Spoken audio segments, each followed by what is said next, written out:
Добро вечер. Ова утро Скопје конечно е запишано во некаква листа на големите рекорди. Тоа е неславен и застрашувачки за граѓаните. Скопје денеска е најзагадениот град во светот. На една фасада 8 на пораката, ако не морате, не дишете. Се разбира, таа моралност, дека сепак немаме избор во поглед на тоа прашање, ги прави скоро сите вознемирени, дека ништо не се случува во смисла на вонредноста на ситуацијата која што ја покажуваат бројките од мерните станици. Зошто не се повторува секоја година истата приказна? Постојано некакви објаснувања дека мора да се делува системски и скоро никогаш на точката а што се тогаш интервентните мерки кои морат да делуваат сега и веднаш, станува едно општо разногласие што е тоа што навистина би можело да помогне. Ова е приказна која значи дека ќе треба да се издвојуваат многу пари и додека во парламентот ќе се распрва буџетот, разочарувањето на граѓаните е дека за животна средина за 2018 година Министерството ќе добие само 0,4% од најголемиот буџет на Република Македонија во незината историја. Граѓанските организации се обидуваат да ги искористат сите возможни линкови за да ги дотурат своите иницијативи, што е тоа што би значело брзо делување, а еднакво и да учествуваат во расправите околу системските решенија кои ќе мора да бидат на подолг рок и за многу повеќе пари. Вечер во околу оваа тема дебатирам со моите гости. Невена Георгиевска, добро вечер. Невена, коалиција од два. Добро вечер. Блинков Дарко, добро вечер. Добро вечер. Советник во Државниот инспекторат за животна средина. И Невена Смилевска, добро вечер, Екосвест. Добро вечер. Денеска градоначалникот на Скопје на потребата на граѓаните кои на Фејсбук се организираат дека следната недела во знак на протест нема да ги пуштат своите деца на училиште, се обиде да одгатне дека се работи за политички монтиран блеф кој би имал намера да ги денунцира или да ги оспори новите власти во нивната намера ова прашање системски да го решаваат.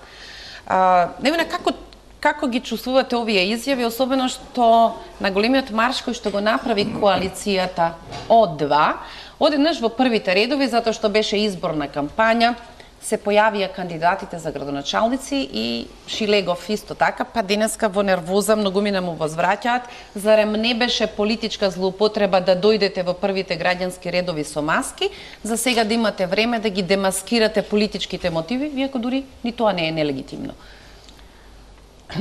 Не знам што да кажам, правото на протест, на бојкот е право на секој човек да го изрази својот револт во однос на тоа на политиката што се нуди.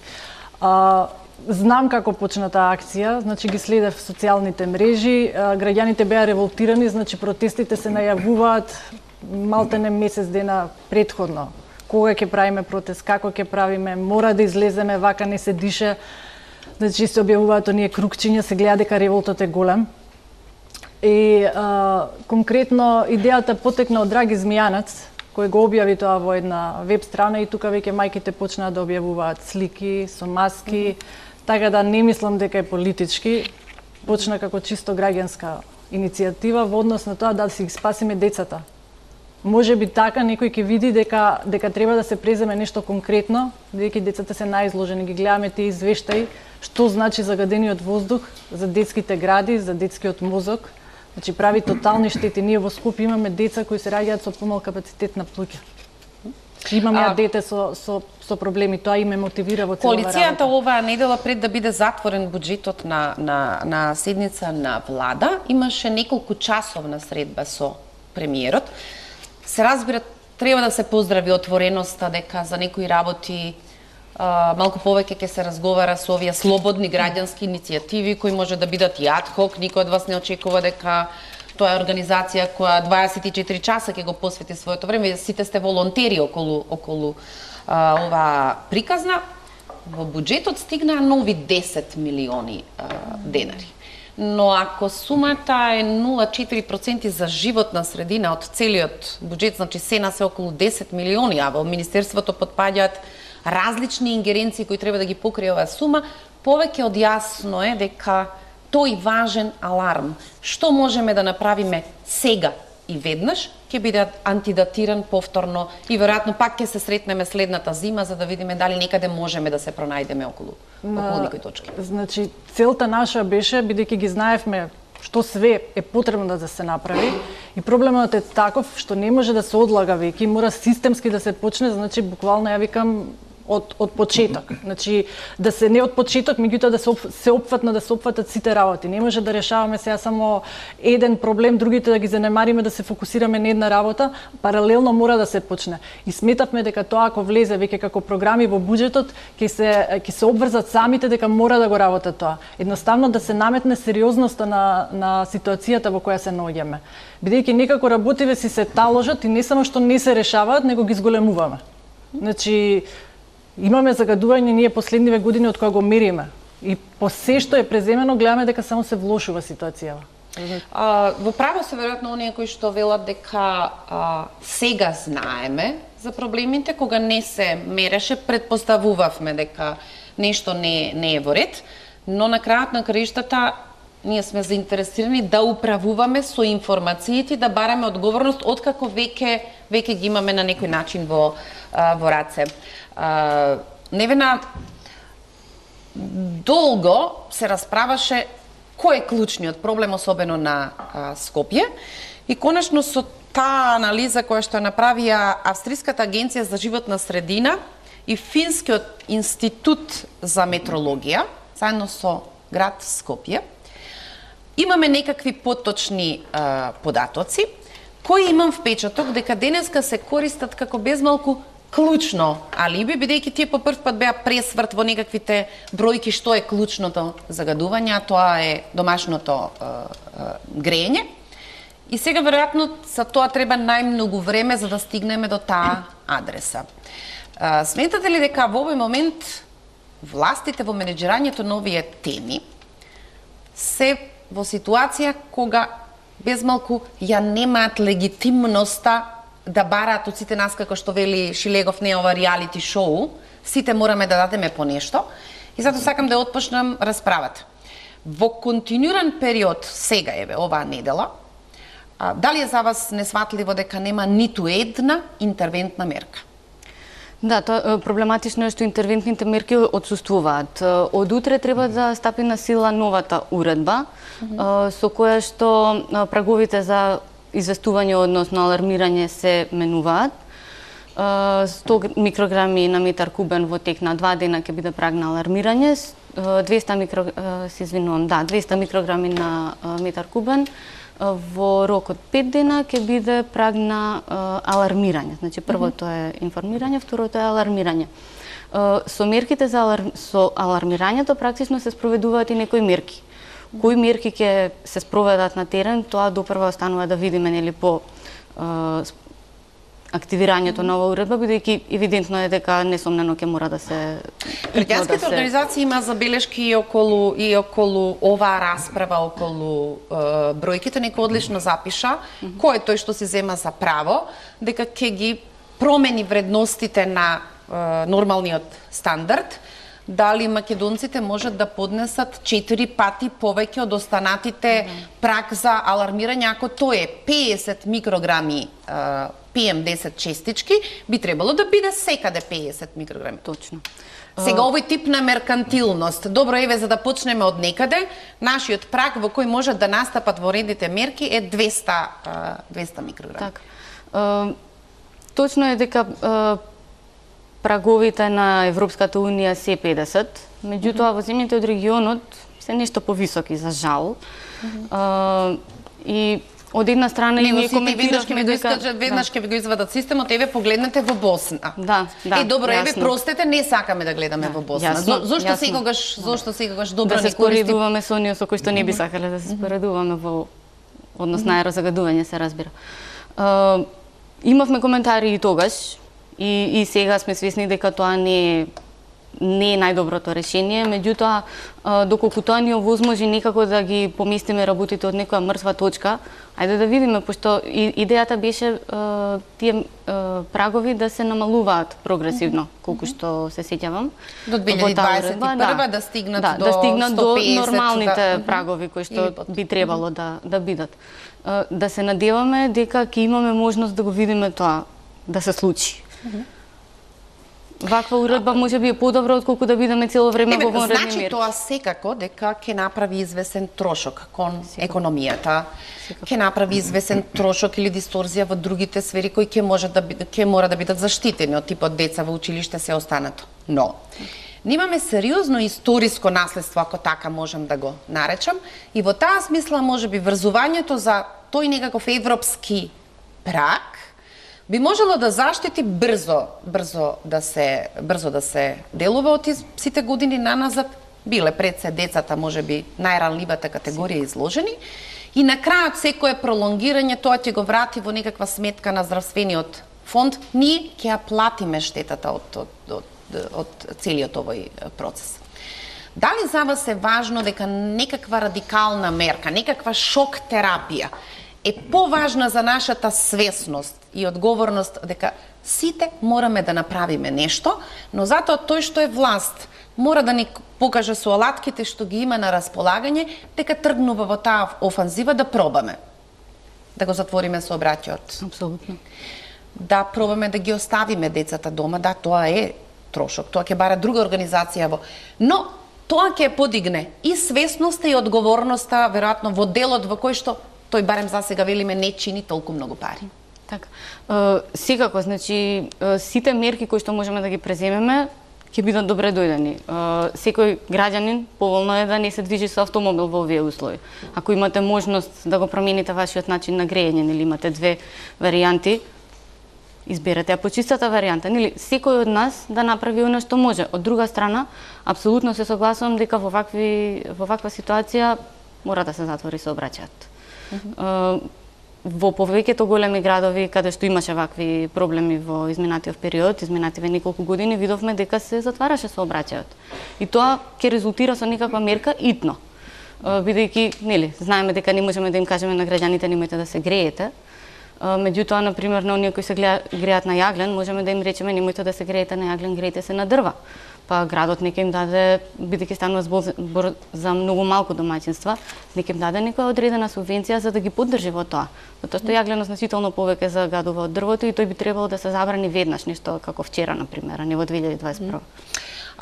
Аспектите кои ќе поттикнат тој тип на граѓанска солидарност кој ќе допира до заедничката каса, мора да имаат некаков изминат пат во кој институциите неспорно ни потврдуваат дека прават се што е во нивна моќ. Ако одеднаш тргнете, добро ви препорачуваме, подобро е да избирате, патот ќе биде долг, а резултатите неизвестни во таа смисла. Ние сме скоро во се потврдени дека за почеток само казните можат да делуваат, па потоа да почнеме да работиме на свеста или можноста промените сами по себе да ни покажат дека можеме да сочуваме подобар воздух. Господин Блинков, кога ќе се спомене државен инспекторат, секој неупатен прстот го вперува во вас, како луѓето кои користат чудни дискрециони права, сум слушнала безброј приказни дека се нагодувате со големите индустријски произведувачи, дека за вас е поважно да ги одржите економските параметри отколку важниот параметар здравјето на населението, а потоа кога ќе почнеме да се семнуваме во тие скалила, стигнуваме до елементарното бројките на вработените кои треба да ги обавуваат овие надлежности и тогаш сваќаме дека и да сте најдобрите луѓе, невозможно е со таква бројка да ги постигнете обврските кои што ви ги пропишуваат законите. Зошто не бевте поофанзивни во однос на буџетските планирања за следната година, дека тоа е нужна предпоставка, затоа што меѓу другото, како си одат луѓето, вие мора да создадете нов кадар кој преку ноќ не се зема од некаде за да биде инспектор во полна смисла на зборот. Најнапред да се заблагодарам на телевизија Телма. Секој пат Државниот инспекторат за животна средина е отворен за медиумите и отворен согласно Архуската конвенција за целата засегната јавност, за граѓанскиот сектор, за граѓаните, за индустријата како наш партнер во заедничкото делување за подобра животна средина. Сакам гледачите на телевизија Телма од име на директорот и од име на сите 23 вработени да ги поздравам.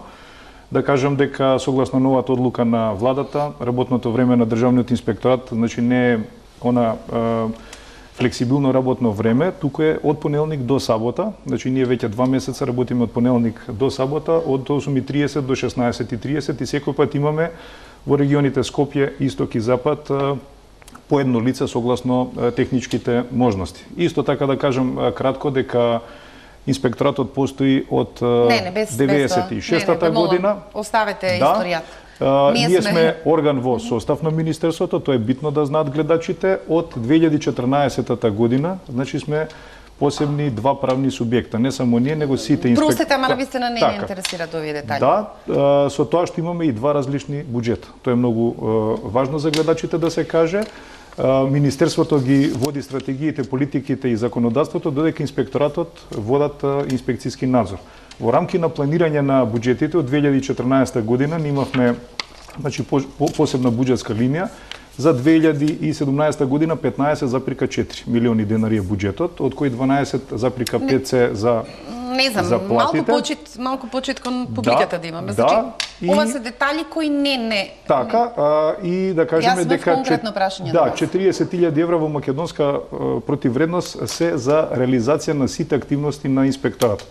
Она што прашавте вие, ние заедно со вработените и директорот предложивме значи 6 милиони евра зголемување на буџетот. Првично значи во предлог буџетот беа намалени 14,7, благодарение да кажам и на владата и на граѓанските здруженија, како што вие кажавте, успеавме сите заедно да се избориме за 10 милиони денари поголем буџет на инспекторатот. Значи не збориме за Министерството за животна средина. Во однос на казните, се уште ние разговараме, бидејќи сме вмрежени во сите европски мрежи, се уште инспекторатите ќе се доживуваат како репресивни и добро е така да се, за да можеме да имаме една еколошка, да речем, дисциплина. Од бројките што прашавте за минатиот квартал, имавме 587 надзори, од кои имаше 4 покани за промнување, 3 мандатни казни. За овој квартал дризла беше казната од страна на Државниот инспекторат. Утре, значи, во рамки на спогодувањето, казната изнесува 20.000 евра. Значи, тоа е еден мал така сегмент во однос на казните. Во однос на... Добро ве прашуваме, значи, ова, простете, ама навистина ништо не им значи. Може би, како се вели, директорот ќе ви прати порака дека одлично представивте политиката на инспекторатот. Така. Значи, луѓето ги интересира. Си ја вршите ли вие својата задача? И дали на начинот на кој што сте екипирани воопшто можете да си ја вршите својата задача? Апсолутно да, согласно моментно расположивиот значи капацитет, збориме за 15 државни инспектори, од кои се 3 во Скопје, согласно кварталните програми.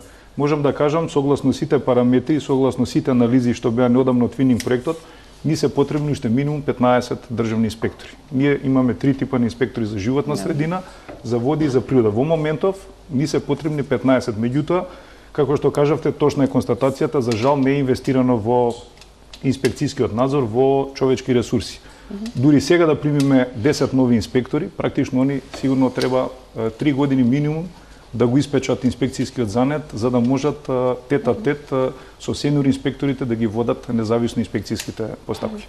Невена, ова е тој јазик, претпоставам дека Дарко не е ништо лично, но ова е тој јазик кој создава недоверба. Без малку сега ми се чини како Дарко да има посебен начин во кој тој и неговото семејство се заштитени од драмата во Скопје и сега ние сведочиме на расправа дека тие согласно директивите, согласно не знам што, нервозата на овие што вечерва гледат е барањето за конкретен одговор. Дали инспекцијските служби си ја вршат или не својата работа? Бидејќи имаме безброј докази, сомнежи, кои стануваат буквално нездрави во нашата комуникација. Тие нарушуваат можноста да стекнеме доверба дека сме на истата страна во битката. Вие доаѓате од Карпош, дори Дарко доаѓа од Карпош, И тоа е таа фамозна приказна околу што се гори во Карпош, бидејќи лаиците велат најмногу парно е во Карпош. Значи, неќе е домашното загревање. Што е тоа што се случува, што енормните бројки во Карпош ги дига над нивото, да речеме, во областите кои што имаат и индустрија, па може да се вадат на индустрија која што ни е позната, која доаѓа од интегрираните дозволи, Б, овдека сомнажот дека буквално имаме прилично работа на диво. Секако, сакам само прво да кажам, мислам во однос на тоа благодарноста, ние очекуваме резултати. Значи, сумата што ја баравме беше за да се покажат резултати, за да нема изговор дека финансиите биле проблем. Еве сега имаат финансии, така да ова е некоја обврска према нив сега да покажат резултати. Прости, Невена, тоа што дополнително можеме да расправаме уште е дека извршувањето на буџетските ставки во делот на животна средина, која скоро секогаш била скромна, не надминало повеќе од 70%, што е разочарувачки. Дури и малку пари што ви ги даваат, немате сила да ги абсорбирате и да ги ставите во своите програми. Кај нас има некој начин на тоа дека еве работиме. Целта ние да работиме. Целта е да имаме резултати и имаме цел да го намалиме загадувањето, да ги најдеме конкретно инспекторатот, да ги најде тие што загадуваат, да направи санкции, да се види тоа на лице место дека некој е казнет и затоа зашто тој некој што загадувал е казнет, па се намалиле на некој процент, тоа може да се види. Тоа што се случуваше во Карпош, значи еве имавме ние целиот летен период, значи големи вредности на PM2.5 частичките. Бидејќи тие частички се мерат само во Карпош и во центар, кои ќе ги ставивме графиците во споредба, ги гледав графиконите. Покажуваат дека во Карпош нешто воредно се случува. И тоа секој ден се повторуваше после 4 часот, вредностите рипаа до 11 часот. Значи немаме грејење, немаме собрајке. Јули-август беше, значи војкот на годишни одмори, што се случуваше во Карпош. Значи, алармиравме, самите луѓе осеќаа, значи не беше само од кога осетивме тој мирис и веќе гушење, па почнавме да ги гледаме графиците. Тогаш упатувавме барање и до Министерството и кај општината пријавувавме што се случува, мора да излезете на терен да го најдете. Од каде потекнува ова загадување, дури сами се организиравме, излегувавме на терен. Некогаш не идовме на такво палење отпад на отворено, меѓутоа некогаш не налетувавме, значи 2.5 частичките се многу мали, не мора секогаш да има чат за да тие ги видиме. До ден денес не откривме што се случува во Карпош, имаше потоа некои инспекции, најдоа на отворено палење, меѓутоа ние не сме сигурни дали тие доволно биле тие загадувачи што потоа дојде грејната сезона и знаевме дека кога ќе дојде грејната сезона многу потешко се лоцираат, бидејќи се мултиплицираат оние кои што учествуваат во летното време приказна и не можеме едноставно да ги издвоиме овие кои што во континуитет одржуваат. Летниот период, тој јули-август беше идеален период да се направи убава инспекциска контрола на сите тие територии. Ние посочивме, мислам дека соработувавме со Државниот инспекторат, излегува на терен, меѓутоа и ние излегувавме, требаше постојано да има контрола за да се открие. Неколку пати излегување и нас не се случуваше, да речеме од 3-4 излегувања еднаш ке налетавме на некои отворени. И остана тој сомнеж, еве, мислам и по социјалните мрежи кога гледаме, дека сепак постои некој што загадува, дури до шпекулации тоа дека може да е заштитен, дека се знае кој е и така натаму.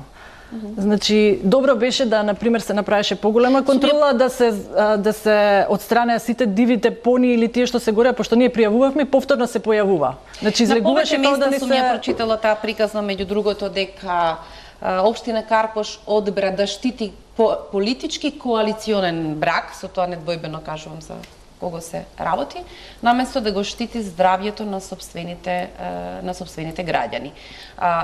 Дури да е шпекулација, секој од нив многу повеќе создава недоверба кон институциите на граѓаните и затоа ми се чини дека институциите треба сега дополнително да се трудат во демонстрацијата на неселективност, на нулта толеранција кон секоја ситуација, ако воопшто сакаат граѓаните да пријавуваат, да сочуваат соработката наместо конфронтирачката дебата која што се уште одржуваме по оваа тема. Да, нас имавме ние и такви изјави од претходната постава на општина Карпош дека не измислуваме, значи нема врска, не е загадено, да истата таа постава сега кога е во опозиција, мислам советничката прва појавува крукчиња, колку е загадено воздухот, мислам буквално за 2 месеци се смени ставот. Од друга страна, сега наидуваме, фере да кажам, на отворени врати во општина. Еве денеска бевме на состанок со секторот за животна средина. Значи, веќе дадовме некои предлози што сметаме дека конкретно треба да се направат. Таму има само еден инспектор за животна средина, така да се надевам дека ќе ги прифатат и ние остануваме и понатаму да притискаме, не само во општина Карпош, со неколку општини што подпишавме некој вид меморандум. Тука сме како партнери да помогнеме, меѓутоа во ситуација која ќе видиме дека не идат во добра насока, онда и ќе притиснеме. Значи секогаш идеме прво институционално да ги пробаме сите начини и доколку нема, онда си ги користиме секое право што ни следи за искажување на револт. Би сакала само да додадам и за праговите, бидејќи Невена кажа. Мислам дека новата уредба е 2 дена последователно 200. 2 дена и 5 дена. Да, 2 дена. Меѓутоа има и плюс дополнителен услов, што нас многу не плашеше, тоа е временската прогноза, што може да е многу релативно. Еве вчера беше само на извештајот од 12 само за две мерни станици во Скопје. Значи мислам доволно уште еден ден да се продолжи, да се подигне. Денеска сигурно ја имаме таа ситуација, така да денеска би требаше веќе да има вклучен аларм по новата уредба, ако немаме таа прогноза. Претпоставам сабота е прогнозата, така да пак тоа ќе се продолжиш. Едно е прогнозата и должиме да додадеме дека всушност просекот треба да го извади 50% од мерните станици кои што треба да покажат просек кој оди до 200 микрограми на метар кубен, за да можат да се подигнат од информирање до алармирање. Сосема кратко само Невена, затоа што ќе мораме да одиме на пауза за реклами. Состојбата која што ја имаат во полемика и вие прочитав некаде велите, наоѓаме сега повеќе отворени врати. Тоа е знак дека можеме да се движиме кон подобра ситуација. Но ова за што зборуваме е обид за шок терапија. Мислите ли дека тоа ќе предизвика повеќе не само граѓанска солидарност, туку можност некаков кризен менеджмент, некаков штаб, некакво тело кое разбира сериозноста на ситуацијата, кое би ги добило во ноќните часови како помош невладините организации кои некои сега трчаат со мобилни мерни станици. Да, откако ќе демонстрирате нулта толеранција, ќе имате веројатно безброј волонтери кои ќе сакаат да помогнат во одредено време да стигнеме да ги добиеме вистинските параметри. Апсолутно, веќе дискутираме за некои екопатроли. Значи, веројатно и коалиција од два тоа го прават, тоа што го спомена Невена, што го правеле во текот на летото. Општина Центар односно градоначалникот во својата предизборна програма најави дека ќе има такви екопатроли составени од граѓани. Мислам дека сега е вистинското време да се активираме, ние како граѓански сектор, и ги повикуваме и нашите колеги и соработници и неформалните иницијативи, да седнеме на маси и да се договориме како ќе ги направиме тие екопатроли. И што ќе правиме после со податоците, нели? Треба некако да ги доставиме на структуриран начин. Според тоа што ме цитиравте, нели, верувам дека градоначалниците ќе бидат отворени кон ваквата иницијатива од наша страна. Меѓутоа, ако го зборуваме за шок, веројатно во вакви услови мора да се запре сообраќајот. Значи, тоа ќе биде навистина шок. За сите ќе биде шок и на никого нема да биде пријатно. Дали како мајка ви е нормално дека влегуваме сега во некакви процедури, мериме, па во сабота вели времето ќе се подобри, па не знам, ќе видиме дали од понеделник, дека ние во целата оваа недела, каде што денеска стигнавме до неверојатни рекорди во светски рамки, немаме политичар кој што вели ќе го искористам дискреционото право и денеска ќе ви соопштам дека трудниците, барем тие, следниот период нема да се појавуваат на работа. Тоа мислам дека во мерките за алармирање стои и сега да видиме нели дали ќе се случи. Треба да се случи апсолутно. Значи имаше една ситуација кога се побара такво нешто, значи ранливите групи, болни лица, бремени жени и така натаму, нели, лица над 60 години со срцеви и белодробни заболувања и така натаму, нели, да не цитирам, да бидат изземени од работа. Тоа практично на терен, значи имавме дојави од граѓани и од вработени дека на терен всушност не било спроведувано. Затоа што им барале потврда од лекар, им се заканувале со отказ, значи разни ситуации. Знаете како ние сме граѓанска организација, граѓани се јавуваат со секакви проблеми. И сега од една страна да ќе се наложи тоа, колку ќе се спроведе, тоа е друго прашање. Меѓутоа во секој случај се согласувам. Бремените жени ги издвоив имено затоа што мислам дека одговорното општество не сме да си или одговорната власт да си дозволи себе си дека е поважно каков стандард пропишува кој е 4 пати поголем од европскиот стандард, а при тоа нема сила да проговори барем за оваа категорија. Не знам, кој сакат, секој би требало да проба да го користи својот авторитет. Министерот за труд и социјална политика со апел, со притисок кон градските власти, да видиме некакво менаџирање на оваа ситуација во која барем чувствуваме дека тие препознаваат колку е сериозна кашата во која што се наоѓаме како заедница. Пауза за реклами.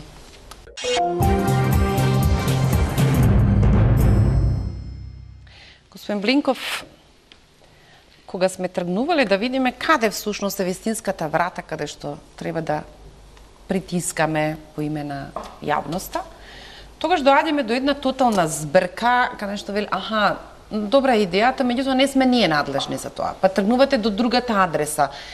Имам впечаток дека како безмалку да е направен овој неверојатен лавиринт во кој е лесно да се сокрие одговорноста, во кој вклучително дури не е ни мерлив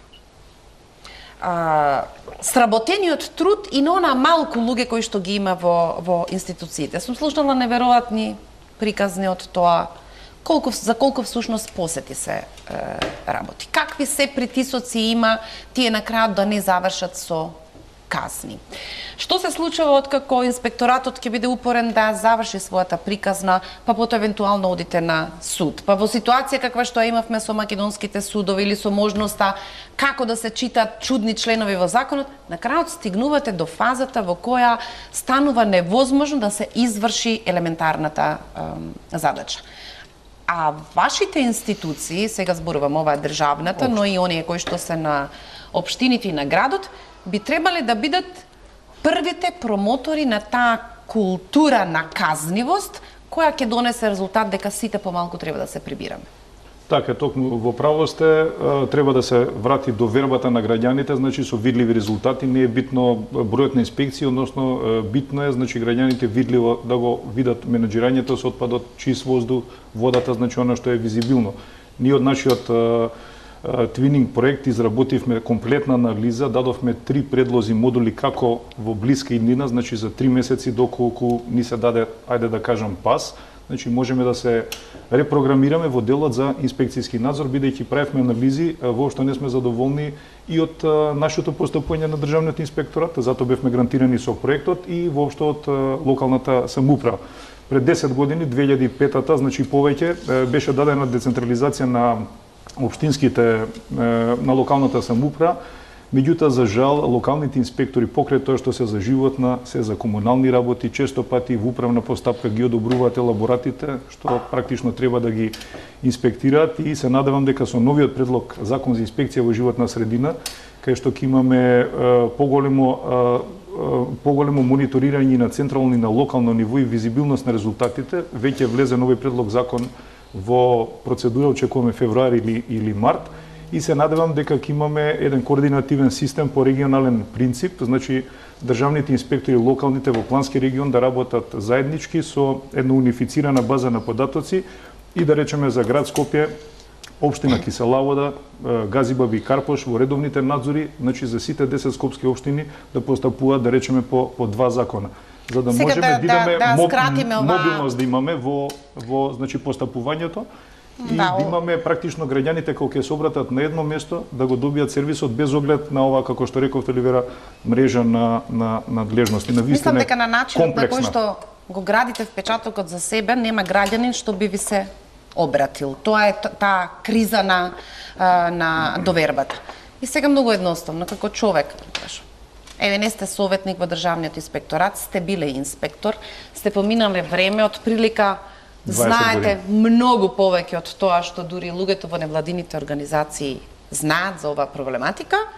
Тоа е онаа приказна еден ден да се во мои раце мерките. Што е тоа што Дарко би го направил веќе утре? Па во делот на инспекцијската, значи јас еве лично единствен систем би направил на инспекцијски надзор, сите три типа за животна. Не ве прашав за инспекцијските. Во однос на веќе утре, што е тоа што интервентно мораме да го направиме? Интервентно, нормално како граѓанин, апсолутно ги поддржувам овие сите граѓански иницијативи. Значи нормално би одржал комуникацијата со главните, значи policy decision makeri во однос и на Архуската конвенција, значи да се направи подобрување на системски решенија, пред се организацијски и на легислативата. Тие два се основни индикатори заедно со буџетот за да имаме подобра имплементација и испроведување на законодавството. Вакви формулации луѓето имаат слушнато и пред 3, и пред 4 години, и минатата, но минатата беше изборен пресек и одеднаш ги видовме во кампања дека не само животот што доаѓа во економија, Македонија, не знам каде ќе се зачленува, ќе се запишува, туку дека имаат и многу конкретни идеи околу прашањето дека граѓаните заслужуваат да дишат чист воздух. И затоа е веројатно сега нетолерантноста, додека луѓето се справуваат со ваква ситуација надвор, да слушаат за системските решенија. Тие не велиме дека не се важни. Но најпрвин треба од некаде да се почне. Дали тие фази ги губат и за некакви резултати за следната година? Сега во овој момент на начинот на кој што ги сега мора да се прави, значи тие системски треба да се делува со интервентни, треба да се прави за наредната година. И мора да имаме веќе конкретно, паралелно на сите извори на загадување, намалување. Значи кој ќе дојде мораме да намалиме и сообраќај, и загревање, и индустријските да се намалат капацитетите на 50. Значи мораме стварно алармантна ситуација и не е убаво тоа да се види, меѓутоа да видиме колку ќе се намали. Дали сите тие што ги познаваме ние загадувачи стварно ќе намалат за одреден степен, да видиме колку е. Дали има оние што не ги знаеме, што не можеме да ги контролираме. Колкав процент. Значи ќе имаме некои резултати дали идеме во добра насока или не. Да се направи значи план што би се субвенционирало, што би им се дало на луѓето како алтернатива за загревање до гасификација. И сега дали се добри субвенции на печки, палети или идеме на нешто што е поскапо, меѓутоа поиздржано на подолг период, треба да се направи убава анализа. Значи тие позадински еден тим би требало тие работи позадински да ги прави, дека друг тим да анализира она што е најдобро во моментов да се преземе. Исто така законите треба да се менуваат, значи почнувајќи од пропусти што има, ние не знаеме некои работи додека не удри казна по глава како да ги работиме. Немаме закон за правилник за цврсти горива, значи еве луѓето пријавуваат, ме загадува комшијата гори се и се што, меѓутоа не можеш никако да го спречиш во тоа, не можеш да влезеш кај некој дома, не можеш да направиш никаква контрола. Немаме таков закон. Значи тоа зборам само за воздухот. Потребни се и други промени во законите за почва и немаме закон за почви, значи јадеме неиспитано од кај потекнува и што потекнува и колку е загадено. Така да има работа и сега кога гледаме дека некои работи се поприоритетни, некои смешни закони доаѓаат на ред, а ова се чека. Законот за зелени листа е ставен, не знаеме кога ќе дојде, имаме закон за јазици, за што беше друго. Темата со аерозагадувањето можеби го носи фокусот на темите воопшто околу се за што зборуваме дека според членот 43 од Уставот секој граѓанин на Република Македонија има право на здрава животна средина. тоа што не можеме опипливо да го видиме и почувствуваме, како што се последиците од тоа колку е загадена нашата почва, какви се нашите води, е веројатно тема која треба да дојде подоцна. Но нашиот проблем е дека сега на толку многу очигледен пример, реакцијата е толку многу млака, всушност има повеќе време за некакви политички лекции, Точно. отколку за вистинска иницијатива во која сите се на истата страна, со разлика некои имаат алатки да носат одлуки, а граѓаните имаат алатката да сензибилизираат и да не бидат задоволни од тоа едно големо ништо кое им се испорачува. Значи, мене не ми е јасно, значи, ова што ни се случува не бира ни политичка припадност, не бира ни национална припадност, требаше да има некој национален консенсус за ова, дека ова е најприоритетно и да почне од овде да се решаваат работите. Нека идат паралелно и другите што сметат. Меѓутоа не може ова да трпи, да стои на страна, па или мислам и во однос на буџетот, она што го видовме беше, мислам, споредба патните трошоци беа на ниво на буџетов. И сега тука не може да, мислам, што да збориме друго кога гледаш кои приоритети се ставани.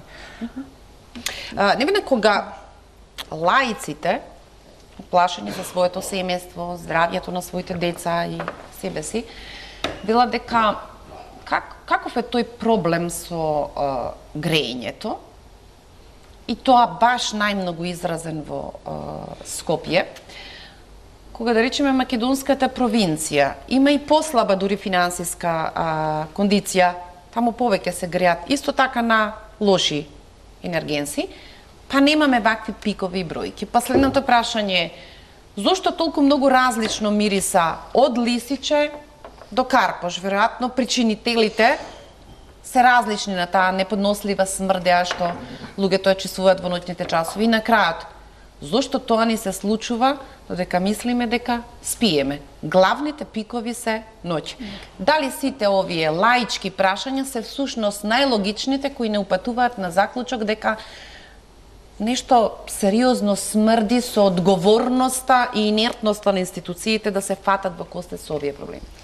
Така, значи, споредбата помеѓу помалите градови и Скопје е апсолутно невозможна, затоа што помалите градови имаат помал сообраќај, најверојатно имаат 1-2 максимум индустријски капацитети, и тие кои што имаат индустријски капацитети, како што е Битола, например, кај нив е секогаш драматична ситуацијата.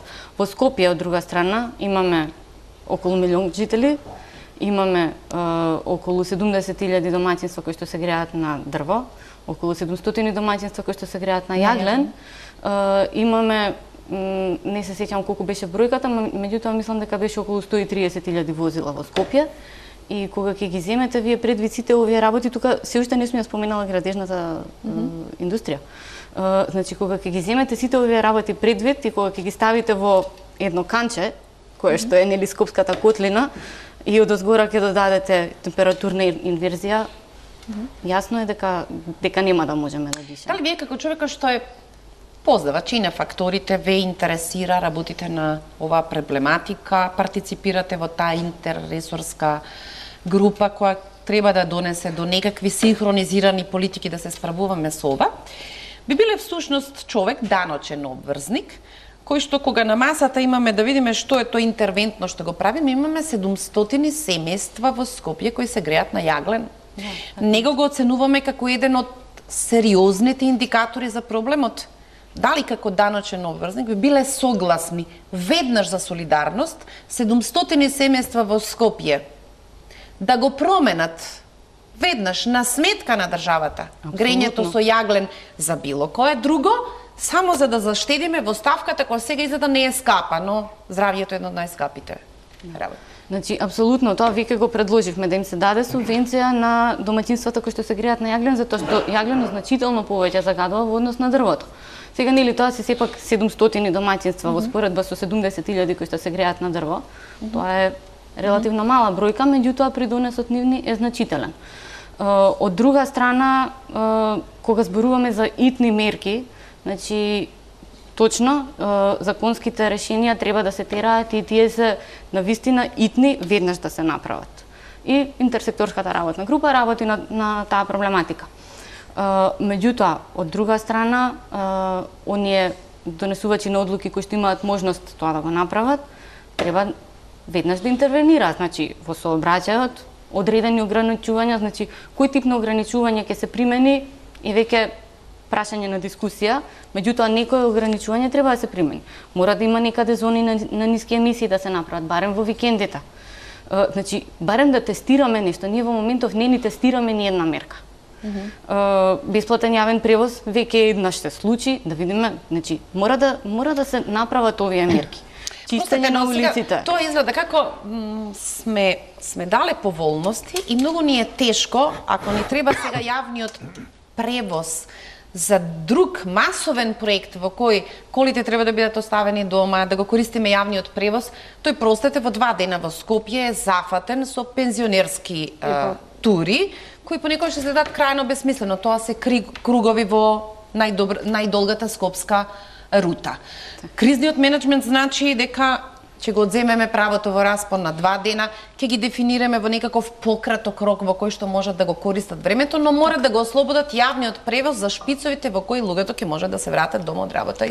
Да, тоа изгледа како прилично едноставна мерка, значи да се спроведе, да се известат пензионерите дека во тие и тие периоди за нив не е бесплатен јавниот превоз. Доволно е толку, значи тие можат да го користат, меѓутоа ќе треба да го платат во тој период. Тогаш тоа се дел од прегасната дека сите, така како што велиш Легов, сите ќе треба да се откажеме од нешто, но некој како се вели треба да го држи тоа пенкалото и малку неговиот ракопис да биде поодговорен во однос на предизвикот кој што го има буквално секојдневно, отколку оваа сега мантра оставете на работиме системски на прашањето. Системски мора да се работи, извини Невена, меѓутоа ситуацијава надвор гледаме каква е. Значи, освен системски, мора да има некои итни мерки во моментов кој што ќе се спроведат.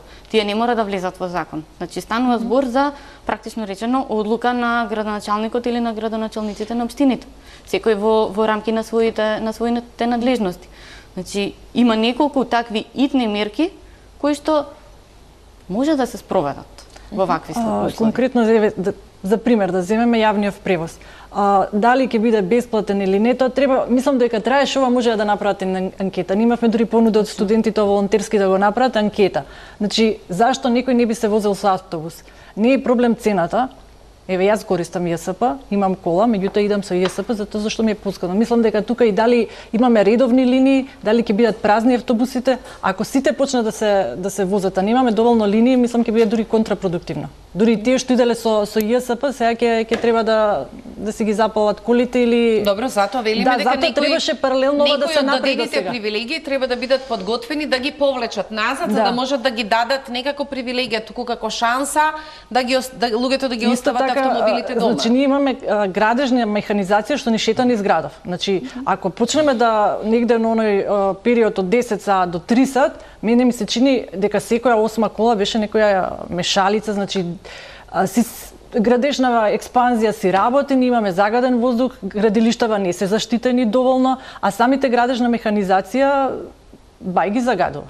Значи може и неколку заглушување во сообраќајот исто така. А да не зборам тоа што се блокира струење и ред други работи. Значи тој поглед некако го занемаруваат, меѓутоа треба да се направи ревидирање на ГУП-от. Ние Скопје не е димензиониран за толку народ. Сето тоа носи дополнителни загадувања. И повторно продолжуваме со оваа експанзија.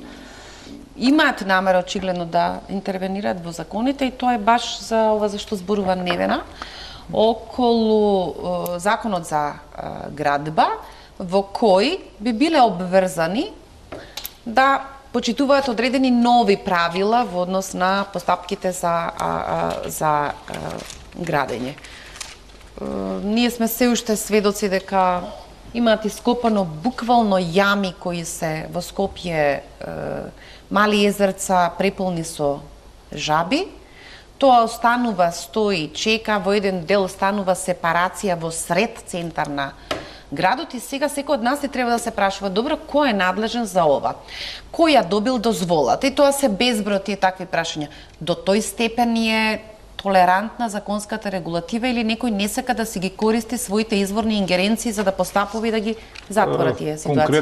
Конкретно за овие проблеми што зборевме со дивите сметлишта или дивите депони, како што се народски домаќините, овие комунални проблеми, посебно за овие сепарации со депресии, тоа е одделот на комунално-градежната сфера и ние од нашите анализи видовме дека во овие 26 години во Македонија најмногу потврди просторното планирање и всушност и нашето Министерство за животна средина и просторно планирање и комуналната сфера. Конкретно за овие градилишта, за излегување камионите кога се градат објекти, се овластените комунални инспектори во рамки на општините и државниот комунален инспекторат. Тој е еден од тие 14 инспектори заедно со државниот градежен инспекторат и овластените градежни што треба на територијата на својата општина комплетно да знаат за какви градежни објекти станува збор. Уште едно да кажам дека секторите за урбанизам во рамки на општините се тие што пред градба на одредени правни субјекти кои подлежат понатаму на одредени еколошки дозволи треба да издадат одредена употребна дозвола. Значи, секторите за урбанизам и градежништво и секторите за комунална сфера и животна средина треба заеднички да работат и согласно ГУПови и ДУПови пред да се издадат финалните дозволи од аспект на животна средина, да се знае на одредена територија што е можно да се гради, што не. Ние сме сведоци од минатото, доста од општините дават пренамени на одредени објекти во деловни простори. Стануваат угостителски дуќани, стануваат мали складови за секундарни суровини, по таа една титула деловна намена и сега ние можеме да мислиме, сега ја не сум архитект или градежен, да знаеме нели што е по тоа деловно или што значи Г1, Г2 лесна незагадувачка индустрија. Меѓутоа, многу е битно локален економски развој, локалните еколошки акциони планови, ГУПови, ДУПови, јас ќе кажам дека и доскоро просторните планови ги нема како комунална инфраструктура депониите и пречистителните станици вметнато како објекти во просторните планови. Ова е зашто само се обидувам да бидам концентрирана кога слушам Дарко, ова е тоа мајсторство кога зборуваат како се вели институциите, кога сега би била од другата страна од дома да гледам телевизија, мојот без дефинитивно би бил фокусиран кон некој што представува институција и не се бори за лидерската позиција на гласот и алармот, туку на постојано некаквото тоа разводенување, би требало сите заедно и доколку може тоа не би... Она што беше, значи, во ингеренција на инспекторатот, што требаше да направиме проектот, анализи, предлог закон за инспекција, буџетирање, планирање на човечки ресурси од наша страна, како државен инспекторат за животна средина, тоа е направено.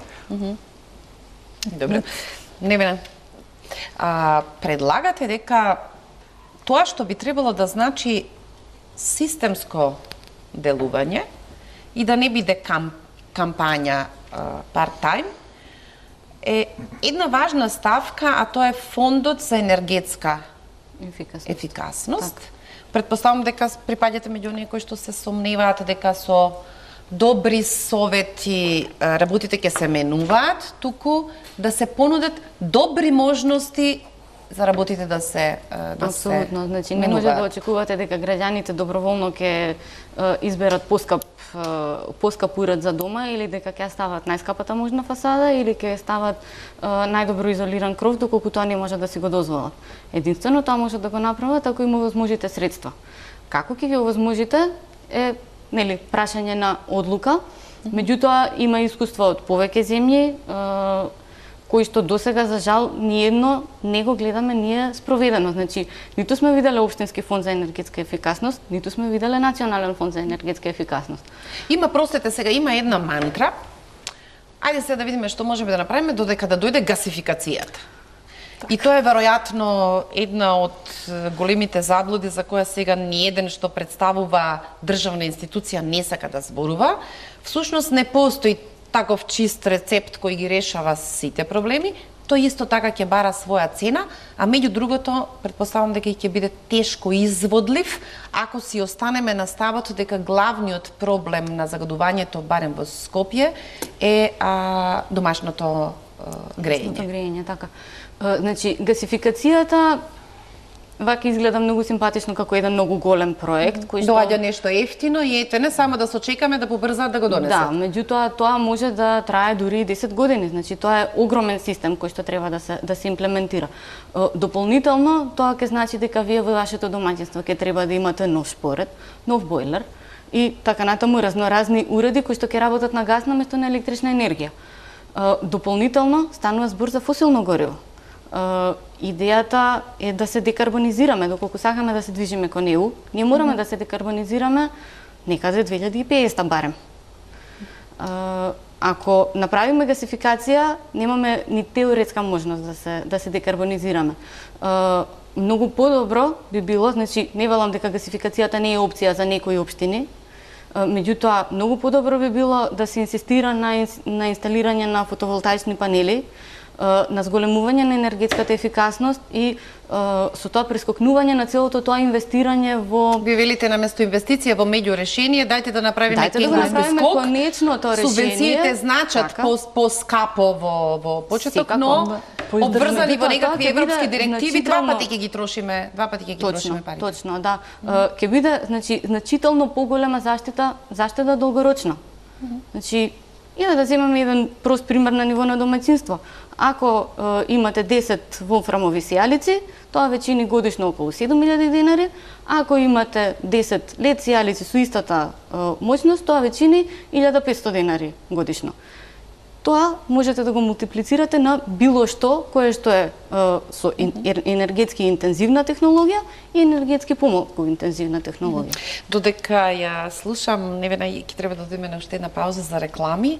Мислам дека некаде успеав да забележам, тоа е тој момент кога попушта концентрацијата, па сакате да се пофалите со се, како ќе заштедите на енергија преку собствено производство.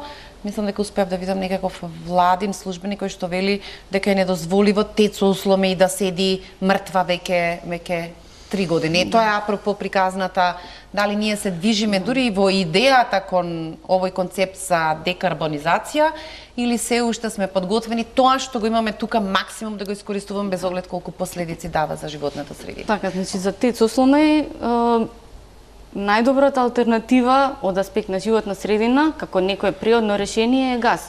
А нели таа би требало понатаму кога ќе се најде подобро решение да се затвори. Пауза за реклами.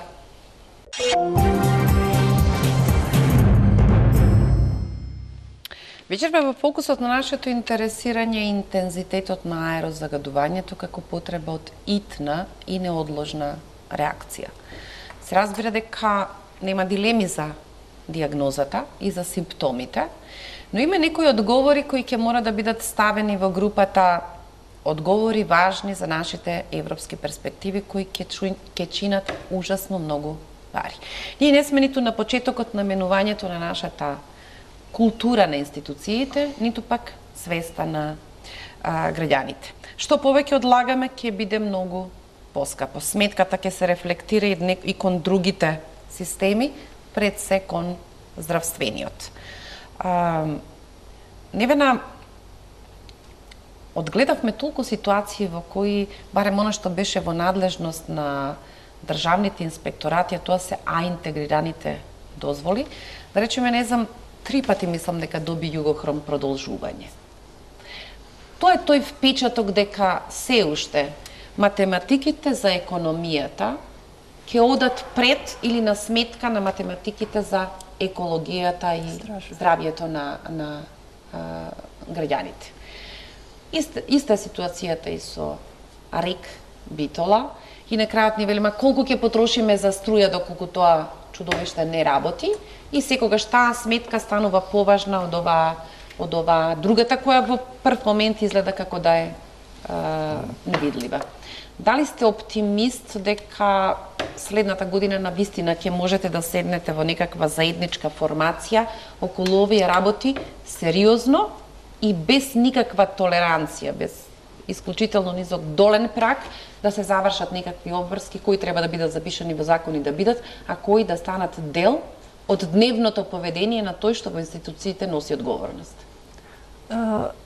Значи, дали сум оптимист? Не сум оптимист повеќе, затоа зашто премногу споро идат работите. Значи, кога влегов од целава работа, гледам дека е страшна ситуацијата, меѓутоа сакам да бидам одговорна пред себе. Имам деца и ова што го правам е за нивна иднина. Значи, се борам колку што можам, ако гледам дека не идат работите, не можам јас залудно да губам уште 10 години. Значи, ќе гледам решение или се тргам од градов или бегам од држава. Значи едноставно не е влогот само јас. Одлучувам и за децата и треба сите превенствено према себе и према иднината наша да бидеме одговорни.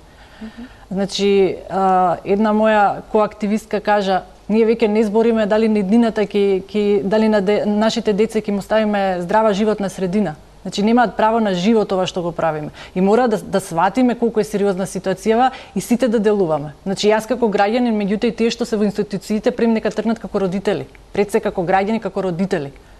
И да кога ќе дојдат таму да одлучуваат за закони, нека сватат што е приоритет. Нека ги стават тие поприоритетните закони. Дај да направиме системски ресет на цело ово, да видиме што ни се приоритетите на држава и тоа да го работиме. Значи, кога збориме за ова Југохром и други значи не може некој да не седне позадина да ги направи сите тие пресметки и анализи. Колку чини животов, болести, лекови за ова. Мислам, децата ни умираат, тоа е страшно. Мислам, карциноми во пораст има и не знам доколку ќе иде борбава, докаде ни е тој лимит и докај ни е толеранцијава. Значи, не знам дали треба да ги изговорам бројките во милиони кои ги проценуваат здравствените институции кои што јадат секоја година од нашиот заеднички фонд, само затоа што на оваа точка не можеме да се препознаеме или градоначалникот има повеќе време да препознава политички мотивирани блефови, отколку заедничка позиција дека ова се прашања за кои не може да постои воопшто простор за такви политикански игри и префрлање едни. Ние разбираме целата ситуација, меѓутоа мора да има некои мерки да видиме дека нешто се случува. Значи мора да имаме. Не може работава да се развлекува во недоглед. Невина, некои од организациите кои се бават со ова сферата на прашањата од животната средина, кој има повеќе сегменти на вистина, успеа да предизвикаат или да донесат толку многу фокус или да успеат да изборат своји мали победи. Некои тоа го сметаат дека тоа е таму некаква арена во која едни добиваат грантови за да ги буткаат државните идеи или проекти, но на крајот сите добивме од таа неверојатна желба на волонтерите да знаат, учат, проверуваат и тоа најчесто преку многу затворени врати. До сега барем за граѓанскиот сектор не беат. Тие беа третирани како непријатели на еден концепт кој што по дефиниција е од тој пакет на политички зграбена власт. Дали вие сте оптимист? Оптимист дека ќе дишеме чист воздух наредната година, за жал не. Меѓутоа сум предпазливо оптимистична дека се движиме во некоја насока која што е позитивна. Меѓутоа, она што во моментов се гледа на терен е прилично споро движење. Значи, како што рече Невена, мислиме дека паралелно со тоа движење во вистинска насока на законско ниво и нели поставување на здрави темели за еден ден да дишеме чист воздух, паралелно со тоа мора да правиме нешто што во моментов ќе има резултат. Дарко, за крај, секој кој што би ве сретнал на улица и знае дека работите оваа работа, би ве прашал, добро, ова што рече градоначалникот, па потоа порече, што рекол во врска со радиоактивниот отпад и приказната со Дрисла, на љубопитник на улица му велите, изрекуваме казни во Дрисла, но во основа е во ред или не е во ред приказната таму? Во основа, значи, депонијата Дризла е една од 54-те, единствена од тие 54 што има дозвола за усогласување со оперативен план. Нашите колеги во изминативе... На улица сме, немам време да го поедноставиме јазикот. Тоа е љубопитството на луѓето. Љубопитството на луѓето во однос на радиоактивноста бевме информирани, значи не е наша надлежност радиоактивноста, на Дирекција за радиациона сигурност, дека за сопствени потреби вршат мерења и до сега овие 2 години не се покажани надминувања во однос на радиоактивноста. Во однос на другиот дел се усогласуваат со оперативниот план. Инсинераторот, за жал, за медицински отпад е стар, поради тоа веќе нашите колеги изрекоа казна. Втора алтернатива е, значи, со приватно партнерство да се отворат регионалните депони за да можат сите овие 54 да се затворат. За жал, во моментов немаме депонија за опасен отпад, генерално во Македонија. И согласен сум дека споро се движат работите во однос на управувањето со отпадот, бидејќи беше прв закон од 2004 што беше хармонизиран, меѓутоа сум оптимист генерално дека се движиме во добра насока во однос на животната средина. Имаме една 2 минутки, Невена, за крај. Вие функционирате потполно волонтерски во фаза, не се работи за некакви сериозни грантови. Делумно познавам луѓе во вашата организација. Тој тип на ентузијазам, да се тргне ноќе, да се набавуваат некакви приватно мали мерни станици. Епизодите се безмалку за еден убав документарец кога трчате до Усје да проверите колку е. Дарко се смее, можеби сето тоа не се точните, како се вели, бројки кои што ги добивате, но тој ентузијазам да се провери, да се отрча, да се види, за да се алармира или да се фокусира на темата е претпоставам изненадувачки дури за спаните институции. Значи, тоа ни останува. Гледаме што се случува ако сами не го земеме тоа во раце. Што друго правиме? Не можеме да чекаме. Значи, стварно немаме време да чекаме и не е само патролите на терен, работате колку сати сме поминале закони да гледаме постапки. Значи, имаше од народен првобранител дека најмалку се застапени пријавите во поглед на во поглед на правото на здрава животна средина. Еве, јас поднесов во име на ние сме Карпош 4, поднесов за повреда на ова право и добив многу смешен одговор, така да нема да ми текне, мислам, следно нешто да побарам. Значи, еве, тоа е институционалните... Дали сте сигурни или тоа беше малку закана пред средбата со премиерот? Рековте дека ако нешто од ова не почне да се разрешува, вие сте подготвени да тужите на меѓународни судови и да ја пријавите Република Македонија пред организациите кои што се занимаваат со ваквите прашања за сопственото поведение и загрозување на здравјето на сопствените граѓани. Точно.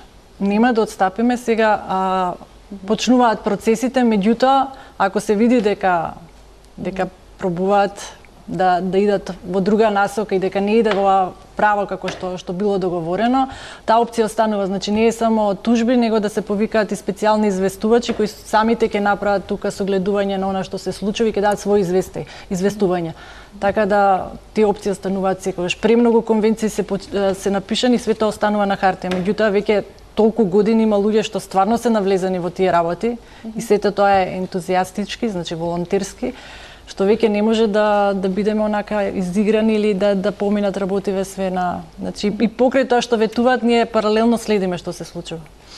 Овдека е крајот на нашата емисија. Не се сомневам, Невена, дека може да не се случи епизода во која краток мониторинг на сериозно обучени луѓе што бараат, какви одговори, како прегледуваат законодавство, ќе не донесе побрзо до извештај што ни се случува над нашата глава, како и во случајот со политичките приказни за кои на прибе му требаат 2 недели да се остави извештај за кои Македонија себе си не можеше да се опише месеци или години пред тоа, но тука се важните детали, тие што се професионалци и не мешаат други политички контексти, знаат тоа да го одработат вистински.